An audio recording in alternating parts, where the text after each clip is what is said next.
Mesdames, Mesdemoiselles, Messieurs, chers compatriotes, Mbotelabino Banso, ici TV du peuple RD Congo.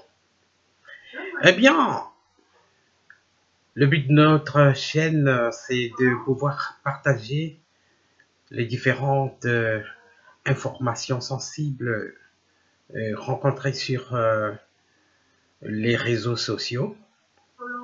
Eh bien, nous avons dû parcourir quelques informations, mais aujourd'hui, nous allons seulement parler de l'information qui fait le buzz sur le net. Donc, les deux sondages, les sondages de Bercy et le sondage du GIEC. Donc, les deux sondages mettent en avance Félix Tshisekedi très loin devant. Nous pourrons vous faire lire par notre assistante vocale un texte publié par Jeune Afrique. Et il ressort de cette publication que il sera très difficile pour Corneille Nangaa de pouvoir tricher même avec les machines parce que l'écart est énorme. D'après les calculs, même si il ajoutait les 10 millions d'effectifs, Chadari ne gagnera toujours pas s'il y avait élection aujourd'hui. Et d'après les intentions de vote. Il y a également ce qu'il faut souligner, c'est que un député du G7 a annoncé que le candidat commun de l'opposition, c'est Martin Fayoulou. Mais Martin Fayoulou, dans ce sondage, il sort tantôt avec 1%, tantôt avec 5%. Est-ce que l'UDPS va se laisser faire avec ce genre de publication? La donne change. Il n'y a pas de fumée sans feu. Il y a des rumeurs selon lesquelles Félix Tshisekedi ferait alliance avec Vital Kamerhe qui est devenu populaire. Dans ce sondage, on lui donne 17%, même au-dessus même de Chadari qui a 16%. Et quand même, Chadari a fait 16%.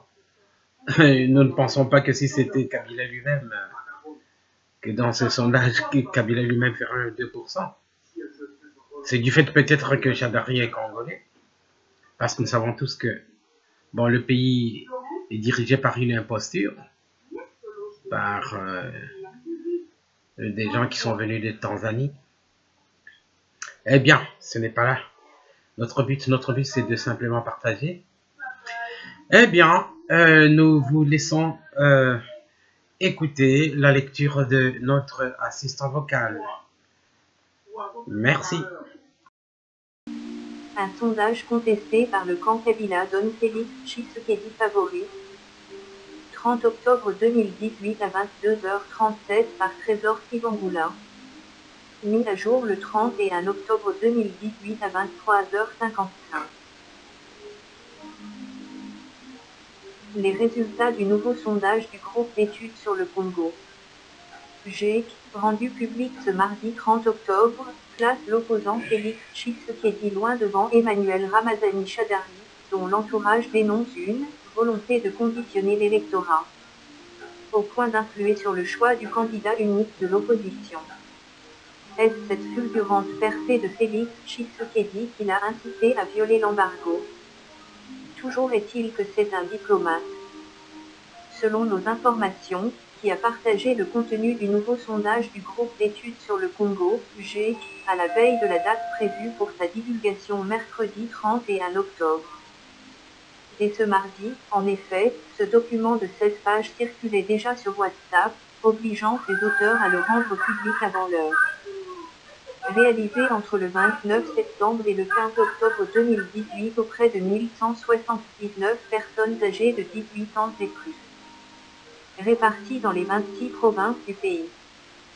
Ce 5e sondage d'opinion publique du GIEC, en association avec le Bureau d'études, de recherche et de consulting international, Bercy s'est penché sur la redistribution des rapports de force politique après la publication de la liste définitive des candidats en lice pour la présidentielle du 23 décembre en RDC. Félix Tshisekedi loin devant. La principale leçon à tirer, c'est le changement de statut de Félix Tshisekedi, décrète Jason Stern, le directeur du GIEC, basé à New York, que Jeune Afrique a joint par téléphone. Avec 36% d'intention de vote, le leader de l'Union pour la démocratie et le progrès social, UDPS, profiterait ainsi des invalidations de candidature de Jean-Pierre Bamba et de Moïse Katumbi pour devancer tous les autres candidats de l'opposition encore en lice.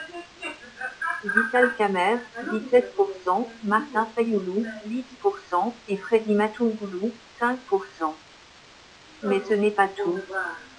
Félix Tshisekedi devancerait Ramazani Shadary d'au moins 7 millions de suffrages. À en croire ce sondage, Félix Tshisekedi se placerait en effet loin devant Emmanuel Ramazani Shadary, le dauphin des in extremis par le président Joseph Kabila. Les résultats de notre sondage font état d'un écart de 20% entre les deux hommes. Félix Tshisekedi est crédité de 36% alors que Ramazani Shadary ne parvient qu'à rassembler les quelques 7% qui revenaient jadis collectivement aux anciens prétendants à la succession de Joseph Kabila. Là, poursuit Jason Stern. Pour cet ancien expert onusien, expulsé de RDC en avril 2016, si on le calque sur le taux de participation à la présidentielle de 2011, 58,81%, cet écart signifie surtout que Félix Tshisekedi devancerait aujourd'hui Ramazani Shadary d'au moins 7 millions de suffrages. En conséquence, selon Jason Stern, l'échelle de la fraude devra être énorme pour garantir une victoire du candidat de la coalition au pouvoir. Ils veulent conditionner l'électorat. Dans les rangs du Front commun pour le Congo, FCC, majorité présidentielle, on s'interroge sur l'opportunité de ce sondage. Pourquoi les auteurs de cette prétendue enquête d'opinion n'ont-ils pas tenu compte de l'engouement constaté lors de la présentation de notre candidat? Samedi 27 octobre, au stade Tata Raphaël, à Kinshasa. Lance le professeur Adolphe Loumanou, l'un des stratèges de la Kabylie, très proche d'Emmanuel Ramazani Shadary.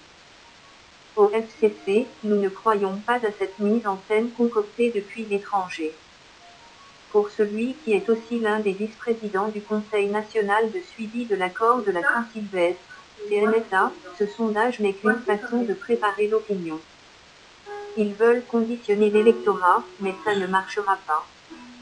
Jure-t-il, revendiquant le contrôle de la situation à plus de 80%. Au sein du FCC, nous sommes sereins et confiants. Nous ne croyons pas du tout à cette mise en scène concoctée depuis l'étranger. Personne n'a aperçu les enquêteurs du GIEC sur le terrain, tacle Adolphe Loumanou.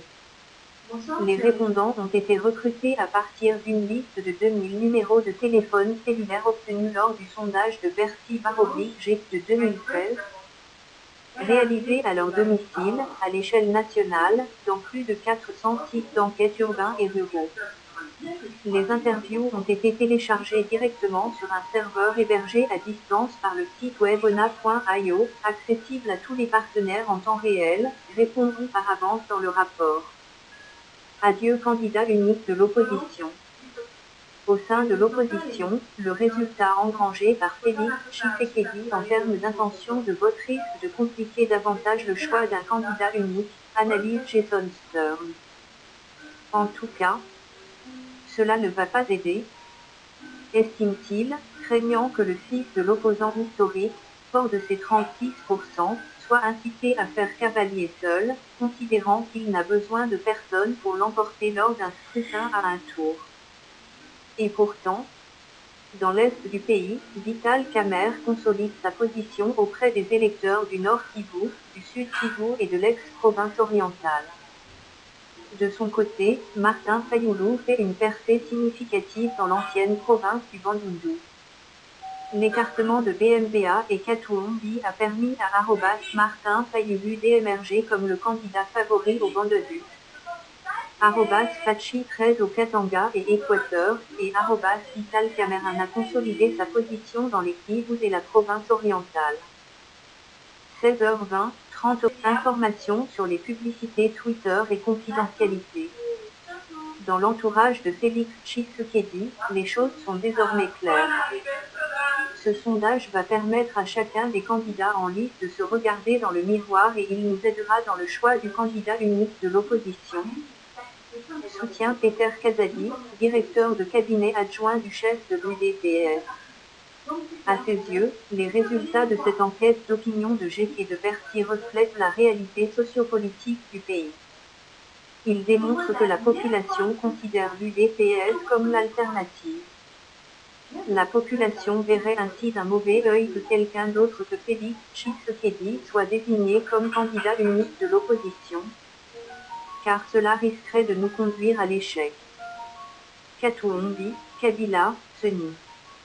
Ces autres leçons à tirer. Un nouveau sondage est annoncé avant l'échéance fatidique du 23 décembre. Et à ceux qui soupçonnent toujours le partenaire du G, le Bercy, d'être proche de certains opposants dont Olivier Kamitatou, le directeur de cabinet de Moïse Katuumbi.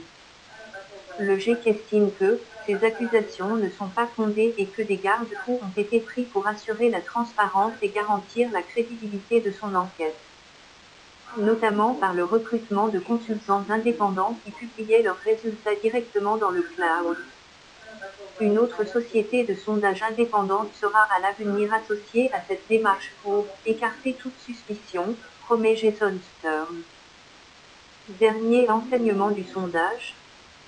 Moïse Katuumbi, exclu du scrutin, resterait, d'après les estimations publiées ce mardi, le politique le plus populaire en RDC, 82%, alors que la cote de Joseph Kabila ne ferait que chuter.